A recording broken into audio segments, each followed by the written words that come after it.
Scott, can you tell us what happened to Daniel Talia? Oh, Daniel Talia? Oh, no, just we've stepped up the load with his knee. He just got a bit sore on his other foot, I think the opposite foot, just where he must have put a fair bit of load through. So it's just a little bit sore.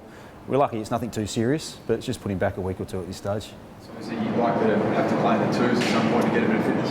Oh, he would always have to play in the twos. He's been pretty interrupted throughout the pre-season. And as you would have seen, we played 3 games before round 1, and you saw the players round 1, how they were cramping, 75 rotations now, 120 minutes. So he's fit, he's in really good nick, but certainly not match fit at this point. So we certainly need a few games to get that match fitness on.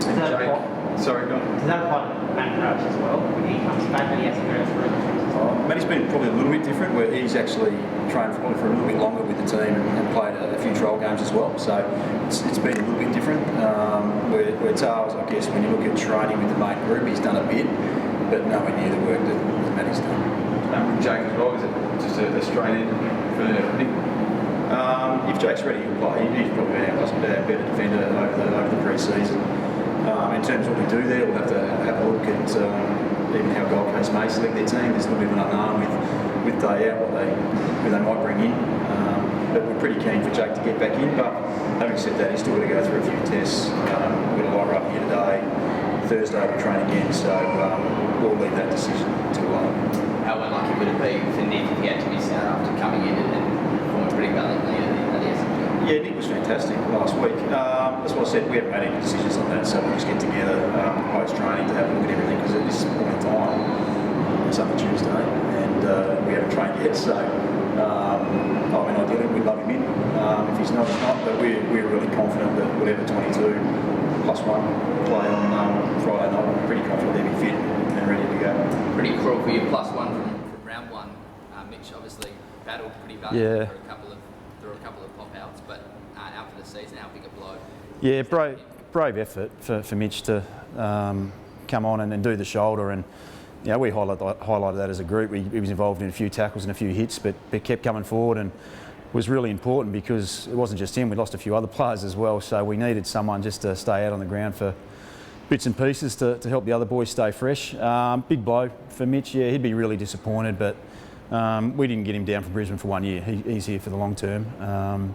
You would have seen glimpses in that game when he came on. He's certainly got a bit of promise, whether it's halfback or wing.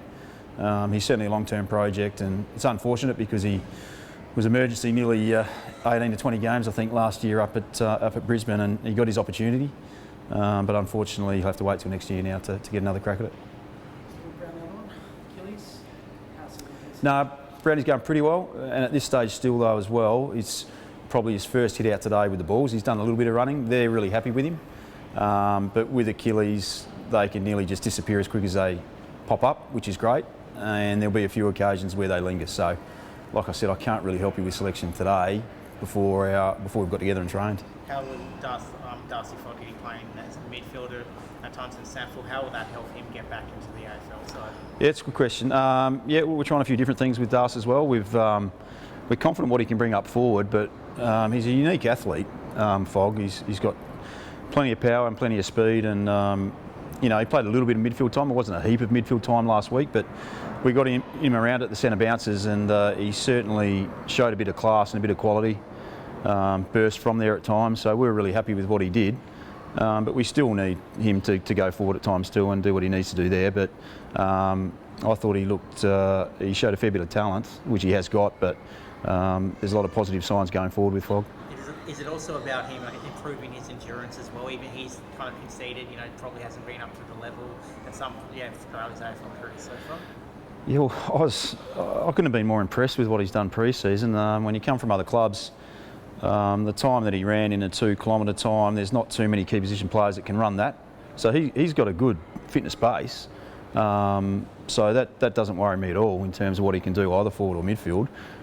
It's probably just about putting that consistency of performance down at SNFL level and getting the opportunity at AFL whenever that happens, whether it's this week or next week or 3 weeks from now. Scott, just on Gold Coast arriving today, avoided the lockdown situation in Brisbane. Would you say the club's pleased that this Friday night's game hasn't been put in jeopardy? They've been able to get here in time? No, absolutely. I mean, we all went through it last year at different stages, every club. So we feel for them, but you know, at this stage, let's hope they get it under control up there in Brisbane. I mean, it's hard for the Lions to come down to Geelong and haven't gone home at this point in time. So at least Gold Coast had a bit of time to prepare for it compared to Brisbane. But having said that too, we hope that it gets cleared up pretty quickly so we can get, I guess, the game running as smoothly as we possibly can, because it brings a lot of joy to everyone. There's plenty of Adelaide supporters who'd be pretty keen to get here Friday night, I would have thought. It's Good Friday. Uncertain what we'll get here at the crowd, but some of the boys were talking downstairs that tickets have been pretty hot, so hopefully we get a big crowd. And night game, it's 30 degrees, so and they've got a lot of talent, Gold Coast too, so I think it'll be a pretty exciting game. Do you think or hope that it may have rattled them a little bit, having to travel early and maybe throw them up a little bit? Oh, who knows? Might have helped them. Maybe they settle in. I don't know.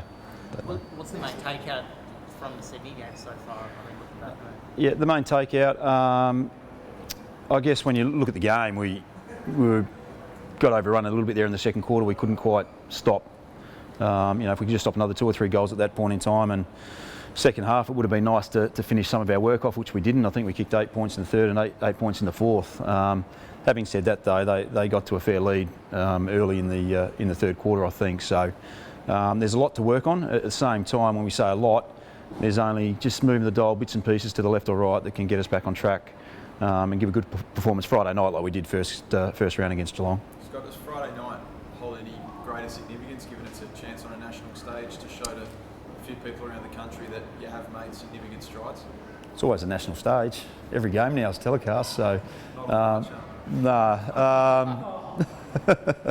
look, I'd never thought of that. But look, we're back at Adelaide Oval in front of our home crowd, and we want to bring the effort and intensity we did round one and the effort and intensity that the supporters appreciated. So, you know, whilst things didn't pan out like we would have liked last week, the effort and intensity was there for the majority of that game.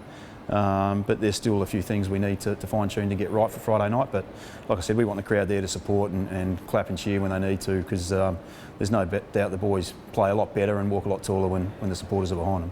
90 minutes of goal kicking tonight? We might go 80 just in case we get a bit tired in the legs. Yeah, I think it's just, I mean, we do a lot of goal kicking, and we've been pretty solid throughout most of the year. So what's a pattern, what's an event? I don't think it's a pattern at this stage. I hope it doesn't turn into a pattern, but we'll certainly be doing some goal kicking, I think, over the next few days. Does that open the door for maybe Elliott or even Riley to, push the chances again to that forward line? Not necessarily, just because of inaccuracy. I guess when you look at having, what do we have, 33 shots on goal at the SCG, there's a lot of things we're doing right, but maybe that last step maybe wasn't as good as what we would have liked, but that will come, there's no doubt. The boys are working hard.